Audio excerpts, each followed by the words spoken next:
আসসালামু আলাইকুম। আমরা খুদি মৌমাছির চাক এখন ভাঙবো। কিভাবে খুদি মৌমাছির চাক ভাঙি সরাসরি আপনাদের দেখানো হবে আজকে। এই যে দেখেন খুদি মৌমাছির চাক। আলহামদুলিল্লাহ চাকটা অনেক বড় হয়েছে। তো আমরা এই চাকে প্রথমে আমরা ধোয়া দেব, যাতে করে মৌমাছিগুলো চাক থেকে আলাদা হয়ে যায়, আমাদের চাকটা ভাঙতে সহজ হয়। এই যে চাকে ধোয়া দেওয়ার ফলে চাক মৌমাছি আলাদা হয়ে গেছে। এখন আমরা চাক কাটতেছি।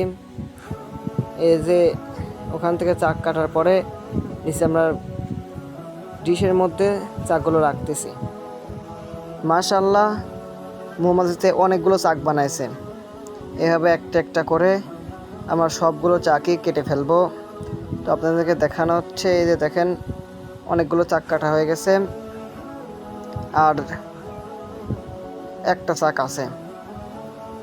এই দেখেন যেগুলো সাদা দেখতে পাচ্ছেন, ওই সাদাটুকে মধ্যে রয়েছে, আর নিচের টুকে ডিম বাচ্চা দিয়ে ভরপুর করেছে।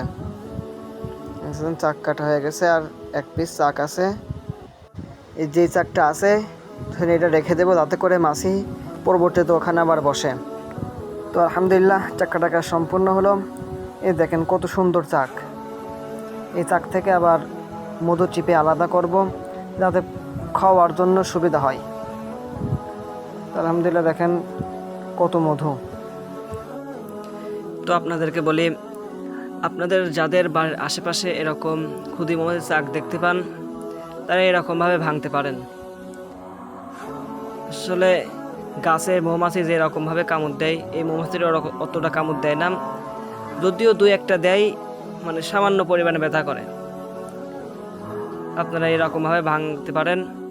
তো সবাই দোয়া করবেন, আর ভিডিও শেষ পর্যন্ত দেখার জন্য অনেক অনেক ধন্যবাদ। আর অবশ্যই লাইক দিয়ে পেজটা ফলো করে দিবেন। আসসালামু আলাইকুম।